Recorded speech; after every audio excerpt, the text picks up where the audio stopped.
여러분, 6월절 어린 양 되신 우리 예수님께서 십자가에서 고난을 받으시고 부활하신 뒤에 정확히 50일이 지나서 무슨 일이 일어났습니까?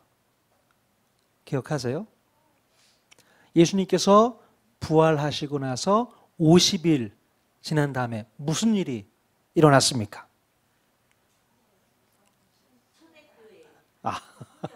자, 50일, 즉 오순절에 바로 기다렸던 성령 강림이라는 놀라운 사건이 벌어지게 됩니다.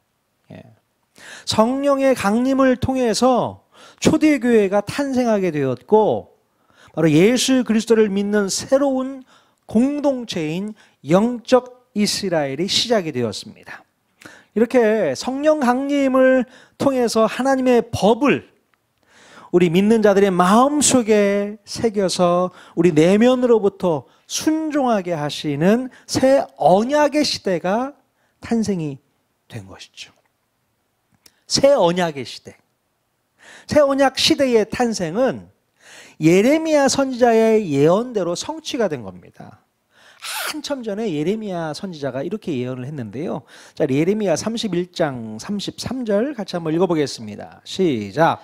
그날 후에 내가 이스라엘 집과 맺을 언약은 이러하니 곧 내가 나의 법을 그들의 속에 두며 그들의 마음에 기록하여 나는 그들의 하나님이 되고 그들은 내 백성이 될 것이라. 여호와의 말씀이니라. 네, 예레미야 선지자가 새 언약을 이제 맺게 될 것이다 라고 얘기를 하면서 하는 말씀이 나의 법을 그들의 마음 속에 둔다 라고 얘기하고 있어요. 그래서 그 마음에 기록하여 나는 그들의 하나님이 될 것이다, 그들은 나의 백성이 될 것이다, 이렇게 말씀하고 있습니다.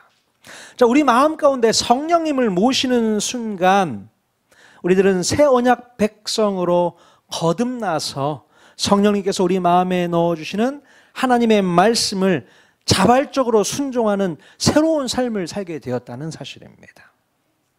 즉, 율법에 얽매여서 살아가는 인생들이 아니라 성령님께서 깨닫게 해주신 하나님의 말씀을 자발적으로 기쁨으로 순종하여 복을 누리는 새 언약 백성이 된 것이죠. 이렇게 새 언약 백성이 된 우리 그리스도인들은 이 성령 강림 사건을 기점으로 예수님의 복음을 모든 민족에게 땅 끝까지 전파하는 복의 통로가 되어야 한다는 것입니다. 복음을 받은 우리들만 행복하게 잘 먹고 잘 사는 것이 목적이 되어서는 안 되고요. 복음을 알지 못하는 수많은 사람들에게 이 복음을 알려서 그들도 복받게 하는 사명이 주어졌음을 우리는 반드시 깨달아야 될 줄로 믿습니다. 그 사명을 우리가 받았단 말이죠. 자, 베드로가 본인이 쓴 글에 뭐라고 표현했는가? 베드로전서 2장 9절 같이 한번 읽어보도록 하겠습니다. 시작. 너희는 택하신 족속이요 왕 같은 제사장들이요 거룩한 나라요 그의 소유가 된 백성이니 이는 너희를 어두운 데서 불러내어 그의 기이한 빛에 들어가게 하시니에 아름다운 덕을 선포하게 하려 하심이라. 자, 이렇게 베드로가 이야기하고 있는데요. 우리 그리스도인의 신분이 뭐라고 했어요? 택하신 족속, 왕 같은 제사장, 거룩한 나라, 주님의 소유의 백성이라고 우리 그리스도인들의 정체성을 말해주고 있습니다. 아멘이신가요? 다시 한번 따라서 한번 이야기 한번 해보겠습니다. 택하신 족속, 왕 같은 제사장, 거룩한 나라, 주님 소유의 백성. 이것이 바로 여러분들, 저와 여러분의 정체성인 줄 믿습니다. 예. 특별히 우리를 제사장이라고 표현하고 있는데 이 제사장 무슨 의미를 갖고 있는 것일까요? 왕 같은 제사장이다. 원래 이 제사장이라는 말은 하나님과 백성들 사이를 연결해주는 중보자를 의미합니다. 그러니까 하나님과 백성 사이에서 하나님과 백성을 연결해주는 중보자라는 것이죠. 즉 구약 시대에 있었던 이 제사장은요, 하나님과 이 백성들 사이에서 중간다리 역할을 함으로써 하나님과 백성들을 그 관계를 맺어주는 역할을 한다는 것입니다. 마찬가지로 오늘의 사명은 세상과 하나님 사이에서 다리 역할을 해야 한다는 것이죠. 하나님과 세상 사이에서 뭘 한다고요? 다리 역할을 해야 한다는 것입니다. 세상을 위해서 우리가 기도해야 되고요. 또 하나님의 사랑과 복음을 세상에 전하는 사명을 가지고 있다는 것을 분명히 알아야 되는 것이죠. 그래서 하나님의 아름다운 덕을 선전하도록 하기 위해서 우리를 부르셨음을 믿을 수 있길 바랍니다. 하나님께서 우리를 부르신 이유가 뭐라고요? 하나님의 아름다운 덕, 그것을 선전한다, 선포한다, 복음을 증거한다, 그 사명을 받은 것이 오늘 저와 여러분의 정체성인 줄로 믿습니다. 우리 옆 사람에게 이렇게 한번 인사했으면 좋겠습니다. 왕 같은 제사장이 되신 것을 축하드립니다. 네, 여러분 정말 왕 같은 제사장인 줄로 믿습니다. 왜냐하면요, 세상과 하나님 사이에 여러분이 서 있기 때문에 그래요. 그래서 세상을 하나님과 연결시키는 연결고리가 되어야 되는 것입니다. 그래서 하나님을 마음껏 선포하셔야 되는 것이죠. 자, 여러분 도대체 제가 무슨 이야기를 하기 위해서 이 서두를 이렇게 시작을 했을까? 자, 좀 전에 제가 우리 그리스도인들은 새 언약을 받은 백성이라고 말씀드렸잖아요. 저와 여러분들은 새 언약 백성입니다. 자, 그렇다면 옛 언약을 받은 백성들도 있을까요? 옛 언약을 받은 사람들도 있었겠죠. 누굴까요? 자, 바로 오늘 읽은 본문에 등장하는 이스라엘 백성들이 옛 언약의 백성들이었습니다. 네. 자, 그렇다면 옛 언약의 백성들은 어떻게 시작이 되었고 어떻게 출발되었는지를 우리가 살펴보도록 하겠습니다. 자, 오늘 본문에 보면 이스라엘 백성들이 애굽 땅을 떠난 지 몇 개월이 지났다고 했어요? 예, 3개월이 되던 날에 드디어 시내 산이 바라보이는 광야에 도착했다고 기록하고 있습니다. 자, 이스라엘 백성들이 여기까지 올 수 있었던 것은 하나님의 그 포기하지 않는 사랑 때문인 줄로 믿습니다. 네. 이스라엘은 출애굽을 시도할 때부터 하나님을 원망했고 또 모세에게 불평을 쏟아냈었습니다. 자, 이런 불평과 원망은 이스라엘 백성들이 홍해를 무사히 건너고 나서도 계속되었어요. 홍해를 건넌 지 3일도 되지 않아서 물이 없다고 불평하고 또 애굽에서 먹던 고기가 없다고 원망하고, 이렇게 계속되는 원망과 불평에도 불구하고 이들이 마침내 시내산까지 오게 된 이유는 무엇이었을까요? 자, 이것은 전적으로 하나님의 크신 자비하심과 사랑 때문이었다는 겁니다. 인간적으로 보면 진즉에 포기해버리고도 남았을 겁니다. 이스라엘 백성들 이쁠 게 하나도 없어요. 맨날 원망이나 했었고 불평이나 했었고 뭐 필요하다, 뭐 해달라, 뭐가 이쁩니까? 자, 그러나 우리 하나님께서는 이스라엘을 결코 포기하지 않으셨다는 거예요. 바로 하나님의 이런 마음을 담고 있는 구절이 출애굽기 19장 4절에 있습니다. 하나님께서는 모세에게 하나님의 이런 마음을 백성들에게 전해주라고 말씀하고 있습니다. 자, 19장 4절 같이 한번 읽어보겠습니다. 시작. 내가 애굽 사람에게 어떻게 행하였음과 내가 어떻게 독수리 날개로 너희를 업어 내게로 인도하였음을 너희가 보았느니라.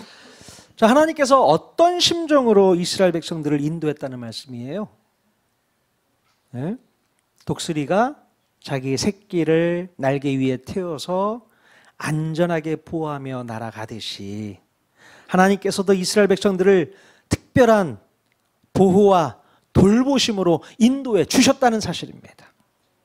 여러분, 이스라엘 백성들이 이 모세가 들려준 하나님의 말씀을 듣고서 어떤 생각을 했을까요? 어떤 생각을 했겠습니까? 어쩌면 이스라엘 백성들은 이 말씀에 동의하지 않았을지 몰라요. 아니, 언제 하나님께서 우리를 업어서 인도해 주셨다는 거야? 예?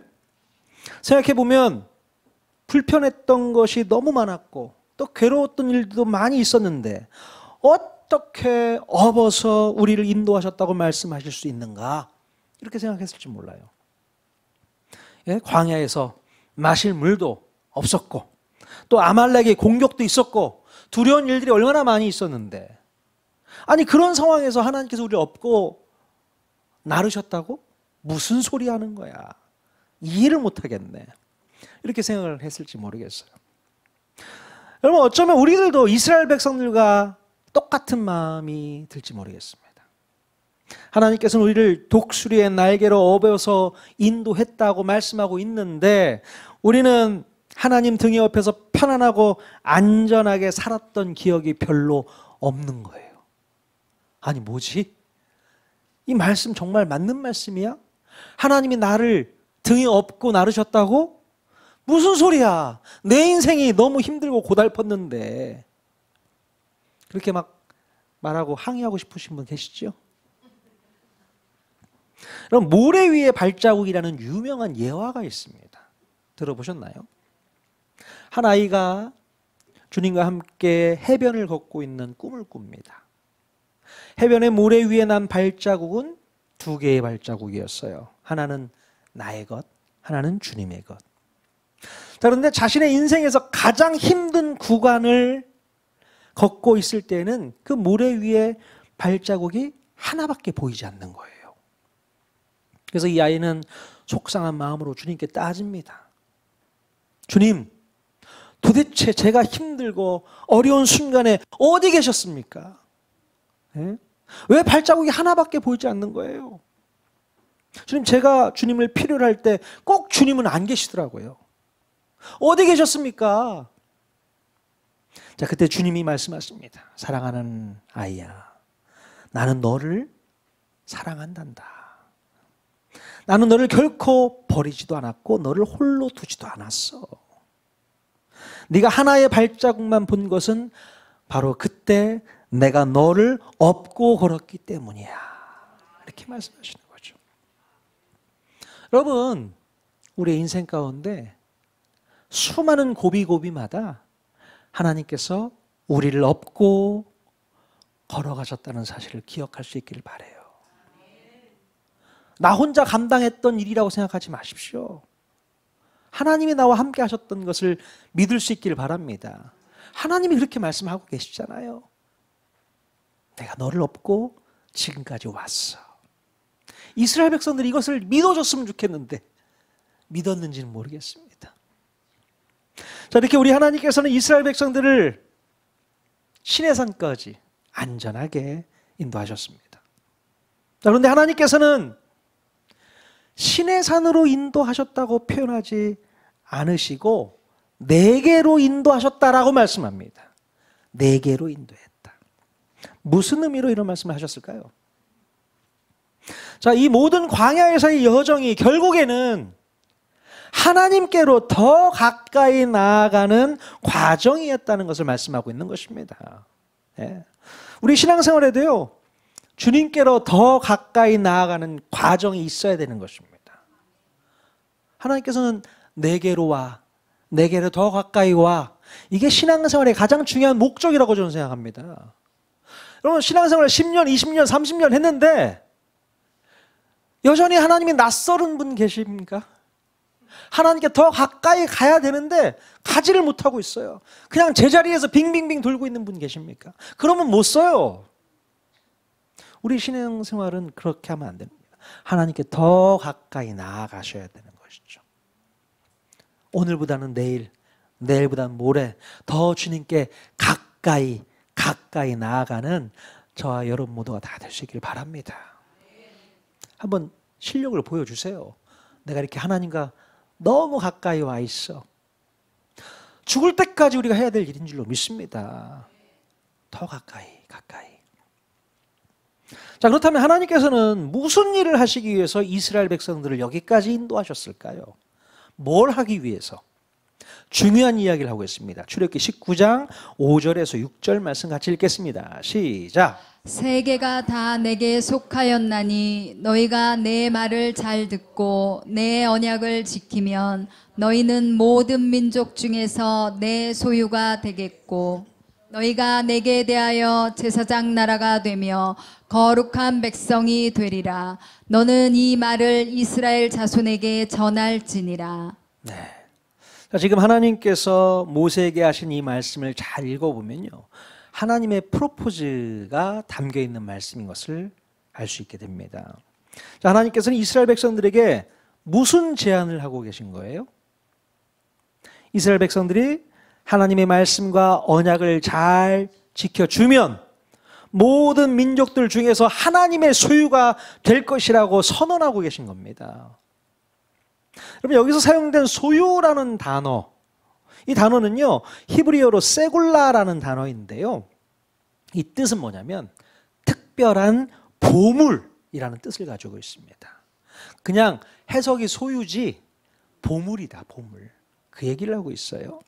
세상의 모든 것이 다 하나님께 속한 것이지만 그 중에서도 이스라엘 백성들을 가장 귀한 보물처럼 여겨주시겠다라고 말씀하고 있는 것이죠. 네. 이 말을 들은 이스라엘 백성들은 얼마나 은혜가 되고 얼마나 자랑스러울까. 우리를 보물로 여겨주신다고? 이야. 여러분 생각해 보십시오. 여러분 집에 가면 다 여러분들 재산이 많이 있지 않습니까? 값비싼 TV, 냉장고, 세탁기, 좋은 식탁, 소파 다 여러분들 거잖아요. 근데 유사시에 갑자기 집에 불이 났다고 생각해 보세요. 여러분 뭘 가지고 튀어나오시겠습니까? 가장 비싼 거요? 내 몸? 가장 귀한 보물이 있다면 뭘까? 우리 가족 아니겠습니까? 가족, 사랑하는 아내, 자식, 부모님 있다면 그들을 먼저 데리고 나와야 되는 거잖아요. 가장 귀한 보석, 보물이니까. 그죠? 그 무거운 TV 들고 나오겠습니까? 냉장고 들고 나오시겠어요? 이거 엊그저께 산 건데 너무 아깝다. 아무튼 우리 마음 가운데 중요한 보물이 있다면 무엇인가? 그러니까 하나님께서 저와 여러분들을 그렇게 보물처럼 여겨주시겠다고 말씀하고 있는 거예요. 세상의 모든 것들이 다 내 거야. 하지만 그 중에 보물로 여기는 것은 바로 너야. 그 얘기잖아요, 지금. 이스라엘 백성들 얼마나 은혜가 되었을까? 우리 하나님께서 이스라엘 백성들을 그렇게까지 생각하신다고 말씀하고 있는 것입니다. 그 어떤 민족, 어떤 나라들보다도 소중한 존재, 귀한 존재 삼아 주시겠다고 말씀하고 있습니다. 그런데 조건이 하나 있어요. 무슨 조건이요? 바로 하나님의 말씀과 언약을 어떻게 해요? 잘 지키면 그렇게 해주겠다. 예. 자, 그리고 덧붙여서 이스라엘 백성들에게 사명을 주시겠다고 말씀하고 있습니다. 자, 무슨 사명을 주신다는 거예요? 바로 제사장 나라의 거룩한 백성이 되어달라고 말씀하고 있습니다. 자, 여기서 제일 처음으로 제사장 나라가 소개되고 있습니다. 예. 하나님께서는 이스라엘 백성들이 이 제사장 나라의 거룩한 백성이 되어줄 것을 이제 처음으로 제안하고 있는 거예요. 자, 그렇다면 여기서 말씀하신 제사장 나라란 과연 어떤 나라를 말하는 것일까요? 여러분, 제사장 나라에 대해서 꼭 기억하셔야 됩니다. 구약의 가장 중요한 키포인트, 키워드가 바로 제사장 나라이기 때문에 그렇습니다. 잘 오늘 배우셔야 돼요. 바로 지금까지 이스라엘 백성들은 나라가 없었던 민족이었지만요, 이제 하나님께서 계획하시고 주도하시는 나라를 세우겠다고 말씀하시는 거잖아요. 그럼 이 제사장 나라를 세워서 뭘 하시겠다는 걸까요? 뭐 해보고 싶은 건데요?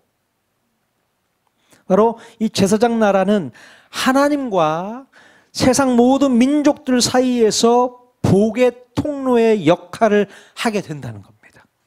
네. 하나님의 복을 세상 모든 민족들에게 흘려보내는 통로로서 제사장 나라를 사용하시겠다고 말씀하고 있는 것이죠. 자, 원래 하나님께서는 이 제사장 나라의 프로젝트를 언제부터 계획하셨을까? 자, 그때로부터 한 500여 년 전을 거슬러 올라가서 바로 아브라함 때부터 계획하고 계셨어요. 자, 창세기 18장 18절 19절 같이 한번 읽어보도록 하겠습니다. 시작. 아브라함은 강대한 나라가 되고 천하 만민은 그로 말미암아 복을 받게 될 것이 아니냐. 내가 그로 그 자식과 권속에게 명하여 여호와의 도를 지켜 의와 공도를 행하게 하려고 그를 택하였나니. 네. 자, 이렇게 하나님께서는 아브라함 때부터 이 제사장 나라의 밑그림을 살짝 보여주셨던 겁니다. 아브라함의 후손들로 하여금 이제 제사장 나라를 세우고 천하 만민이 그 제사장 나라를 통해서 복을 받게 하시겠다는 큰 그림, 그것을 가지고 계셨던 것이죠. 자, 아까 말씀드렸지만 마치 오늘날 우리 그리스도인들에게 주신 사명과 똑같은 내용의 사명을 이스라엘 백성들에게 주셨던 것입니다. 자, 이것이 바로 옛 언약의 핵심 내용이었습니다. 옛 언약. 자, 모세가 하나님으로부터 이런 내용의 말씀을 듣고서 이제 백성들에게 전달했을 때 백성들의 반응은 어땠을까요? 어떤 반응을 보였는가? 출애굽기 19장 8절 같이 읽겠습니다. 시작. 백성이 일제히 응답하여 이르되 여호와께서 명령하신 대로 우리가 다 행하리이다. 예, 이스라엘 백성들은요, 이제 하나님과 맺은 언약을 잘 지키겠다고 다짐하게 됩니다. 예, 하나님 말씀 지키겠습니다. 하나님께서 언약해 주신 거 잘 지키겠습니다. 그래서 하나님께서 우리에게 제사장 나라 되라 하시면 그렇게 하겠습니다. 그렇게 하나님 앞에 반응을 보이게 되는 것이죠. 자, 이렇게 해서 이스라엘 백성들은 옛 언약을 받게 되었고 제사장 나라의 거룩한 시민으로서 새롭게 거듭나게 되었던 것입니다. 예. 뭐 이스라엘 백성들이 옛 언약을 받았다 하니까 옛 언약을 받았던 건가 생각할 수 있지만 오늘 우리의 입장에서 봤을 때는 옛 언약이라고 표현하는 것 뿐입니다. 이스라엘 백성들은 처음 하나님과 맺은 언약인데요, 오늘 우리가 받은 언약이 새 언약이기 때문에 그들이 받은 언약을 옛 언약이라고 표현하는 것 뿐이에요. 예. 자, 이렇게 이스라엘 백성들이 하나님으로 언제였을까요? 언제 받은 겁니까?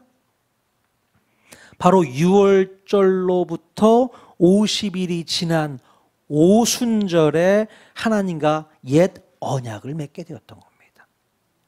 자, 이스라엘 백성들이 출애굽하기 전에 어떤 사건이 있었어요? 유월절 사건이 있었잖아요. 그 유월절로부터 이제 한 50일이 지난 이 시점에서 이 시내산에서 하나님과 맺은 언약 사건이 바로 이 사건이란 얘기입니다. 그래서 예수님의 제자들이 오순절에 성령 강림을 통해서 새 언약을 받아 왕 같은 제사장의 사명을 감당하게 되었던 것처럼 이제 출애굽한 이스라엘 백성들은 오순절에 하나님의 시내산 강림을 통해서 옛 언약을 받게 되므로 제사장 나라의 사명을 감당하게 되었던 것입니다. 평행이론 같은 거죠. 예. 두 사건이 오순절에 똑같이 일어납니다. 옛 언약과 새 언약, 시내산 강림과 성령 강림, 또 제사장 나라의 사명과 왕 같은 제사장의 사명. 이해가 되십니까? 예. 이 얘기를 하려고 거창하게 우리가 받은 사명에 대한 이야기를 먼저 했던 것입니다. 자, 여기서 우리는 제사장 나라가 어떤 나라였는지 그 특징을 좀 더 살펴봐야 될 것 같습니다. 야, 제사장 나라는 어떤 나라야 도대체? 일단 제사장 나라의 가장 큰 사명이라면 바로 하나님의 복을 세상 모든 민족들에게 흘려보내는 복의 통로 역할을 해야 한다는 것이에요. 예. 그러므로 제사장 나라는 하나님의 복을 독식해서는 안 되고 함께 나누고 함께 평화를 누리는 그런 나라이어야 한다는 것입니다. 그러니까 잘 먹고 잘 사는 나라가 제사장 나라가 아니어야 되는 거고요. 함께 나눌 수 있어야 된다. 이게 제사장 나라입니다. 자, 그렇다면 제사장 나라는 어떤 나라인가? 구체적으로 몇 가지 살펴보면요. PPT 한번 띄워주세요. 자, 첫째로 제사장 나라는 유월절 어린 양으로 시작한 나라이다. 예. 그럼 제사장 나라는 이미 유월절에 어린 양이 희생됨으로 시작이 되었습니다. 어린 양의 피가 이스라엘의 장자들의 생명을 지켜주었잖아요. 만약에 어린 양 피를 문설주에 바르지 않았다면 이스라엘 백성 가정에 있는 장자들은 다 죽었을 겁니다. 그런데 이 어린 양의 피를 발랐기 때문에 그 가정의 장자들이 다 살았어요. 나중에 인원수를 세어봤거든요. 이스라엘 백성들 장자들의 인원수를 해봤더니 몇 명이에요? 22,273명. 예. 뭐 이게 중요한 내용도 아닌데 목사님은 인원수까지 얘기를 할 필요가 뭐가 있나. 이게 왜 중요하냐면요. 나중에 하나님께서 이 장자들을 다 내 소유로 삼았어. 내가 살렸잖아. 다 내 거야. 바로 이 장자들이 제사장의 역할을 해야 되는 것이죠. 제사장 개념이 바로 여기서 나오는 겁니다. 자, 그런데 그 장자를 다 뽑아다가 제사장 시키면 그 집은 어떻게 해요? 없잖아요. 장자가 없으면 그 집이 운영이 안 되니까 아예 이 장자들을 대신할 수 있는 지파를 따로 세우게 됩니다. 그 지파가 레위 지파. 그 레위 지파의 성인 남자의 숫자가 몇 명인 줄 아세요? 22,000명. 거의 비슷하죠? 22,273명과 22,000명. 그래서 치환을 시켜버리는 거죠. 자, 레위 지파가 이제부터 제사장 지파로서 섬기도록 하자라고 말씀을 하시는 거예요. 자, 이때부터 제사장의 개념이 나오게 된다 이해하시면 될 것 같습니다. 나중에 또 설명해 드릴게요. 자, 둘째로 이 제사장 나라는요, 하나님의 용서가 있는 나라인 줄로 믿습니다. 예. 자, 우리 레위기 6장 7절 말씀 같이 한번 읽어볼까요? 시작. 제사장은 여호와 앞에서 그를 위하여 속죄한즉 그는 무슨 허물이든지 사함을 받으리라. 예, 제사장 나라의 가장 큰 특징 중에 하나가 바로 하나님의 용서가 있다는 겁니다. 5가지 제사 제도 시스템을 나중에 갖추게 되는데 그 제사 제도를 통해서 이스라엘 백성들의 죄와 허물을 용서하는 놀라운 제도가 있게 되었다는 것이죠. 용서가 있는 나라. 너무나도 감사하죠. 죄가 있으면 형벌을 주는 게 마땅한데 형벌이 아니라 용서를 주시겠다. 이게 하나님의 마음인 줄로 믿습니다. 자, 세 번째로 제사장 나라는요, 이웃 사이에 나눔과 거룩이 있는 나라이다. 자, 레위기 19장 9절에서 10절 말씀 같이 읽어보겠습니다. 시작. 너희가 너희의 땅에서 곡식을 거둘 때에 너는 반 모퉁이까지 다 거두지 말고 내 떨어진 이삭도 줍지 말며 내 포도원의 열매를 다 따지 말며 내 포도원에 떨어진 열매도 줍지 말고 가난한 사람과 거류민을 위하여 버려두라. 자, 하나님께서는 나중에 이 제사장 나라에서 지켜야 될 법들을 레위기에 기록해서 보여주시고 계신데요, 정말 아름다운 법을 만들어 주신 거예요. 무슨 법입니까? 야, 너희들 곡식 거둘 때에 반 모퉁이에 있는 거는 거두지 마. 그건 내비로 둬. 이삭도 줍지 말고 떨어진 이삭 줍지 마. 뭐 때문에 그렇습니까? 가난한 사람을 위해서, 거류민들을 위해서 놔둬라.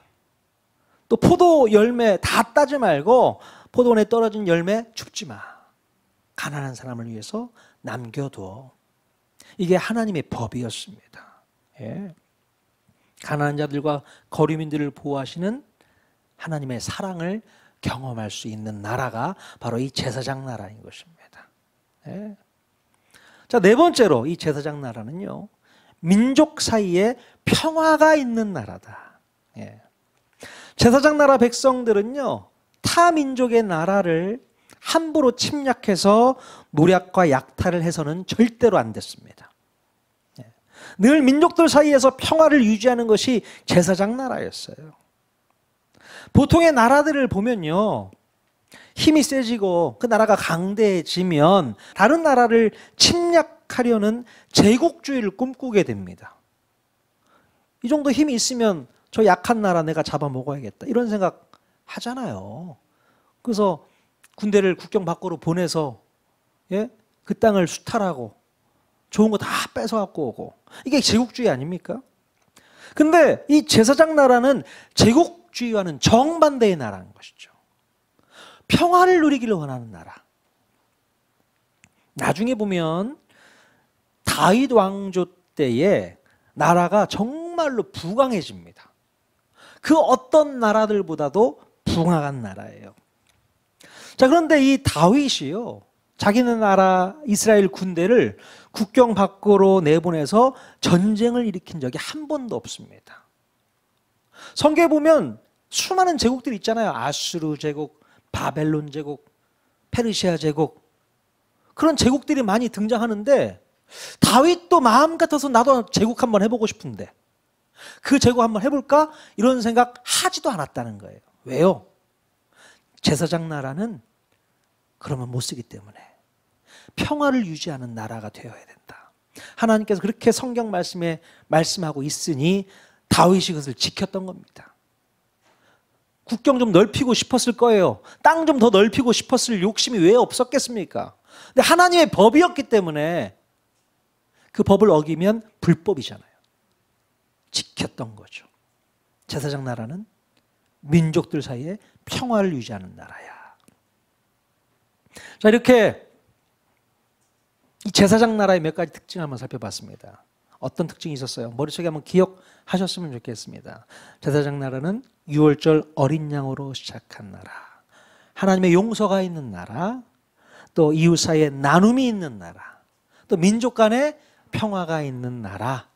이게 바로 제사장 나라의 특징이라고 기억하시면 좋습니다. 자, 이렇게 이스라엘 백성들은 제사장 나라로서 그들에게 맡겨진 모든 사명을 잘 감당하겠다고 하나님께 약속을 했습니다. 자, 그러자 하나님께서는 제사장 나라의 사명을 잘 감당하겠다고 약속한 이스라엘을 지켜주시고 보호해 주시겠다고까지 약속을 해주신 거예요. 그래, 네가 이 약속 지키면 나도 약속 지킬게. 너희를 보호해 줄게. 너희를 행복하게 해줄게. 자, 이렇게 성경 말씀이 기록하고 있습니다. 자, 이스라엘 백성들이 어떤 약속을 해주셨을까요? 첫 번째는요, 국방 문제와 관련해서 안전을 보장해 주시겠다고 약속을 해주시는 거예요. 자, 레위기 말씀 보겠습니다. 26장 7절에서 8절 같이 읽겠습니다. 시작. 너희의 원수들을 쫓으리니 그들이 너희 앞에서 칼에 엎드려질 것이라. 또 너희 다섯이 백을 쫓고 너희 백이 만을 쫓으리니 너희 대적들이 너희 앞에서 칼에 엎드려질 것이며. 예, 만약에 전쟁이 일어날 경우에 아군은 5명만 나가 싸워도 적군 100명을 상대로 이기게 해주시겠다는 얘기를 하고 있어요. 예? 100명이 10,000명을 쫓게 해주겠다.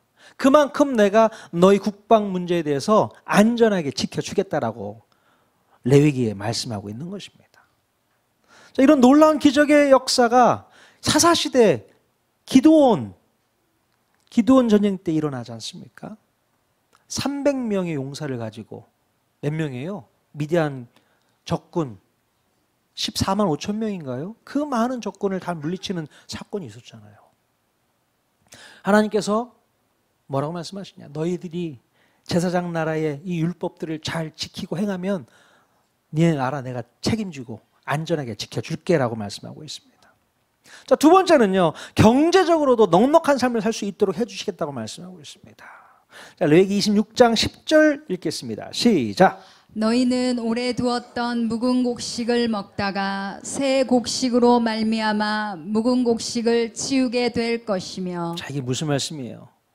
이스라엘이 나중에 가나안 땅에 들어가서 농사를 짓고 살 때에 매해 추수 때가 되면 새 곡식을 얻을 때까지 묵은 곡식이 곳간에서 떨어지지 않게 해주시겠다는 얘기입니다. 그래서 묵은 곡식은 어떻게 해요? 치워버리는 거죠, 뭐. 새 곡식이 있는데 뭐. 그만큼 풍요롭게 해주시겠다라고 말씀하고 있는 거예요. 무슨 말씀입니까? 농사 잘 지려면 뭐가 좋아야 돼요? 날씨가 좋아야겠죠. 비가 잘 내려야겠죠. 해가 또 잘 떠야겠죠. 날씨를 주관해 주겠다는 말씀을 하고 있는 것이고, 또 외적으로부터 침탈이 있어서 그것을 수탈당한 일이 없도록 도와주겠다 말씀하고 있는 것입니다. 그러니 너희들이 먹을 것이 풍부할 거야 라고 말씀하고 있는 것이죠. 이 제사장 나라 너무 좋은 나라 아닙니까?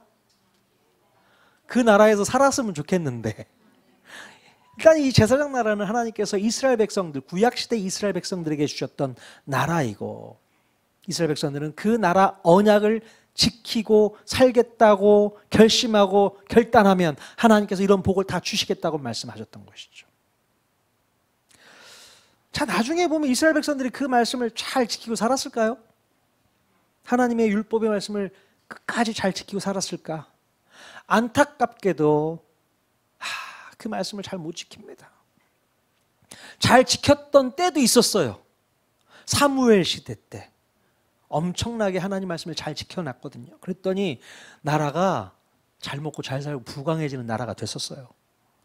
근데 뭐 사사 시대부터 시작해서 하나님 말씀을 제대로 지키지 않았던 시대에는 결국에는 나라가 망하고 또 나라가 망해서 포로로 끌려가는 일이 성경에 기록되어 있습니다.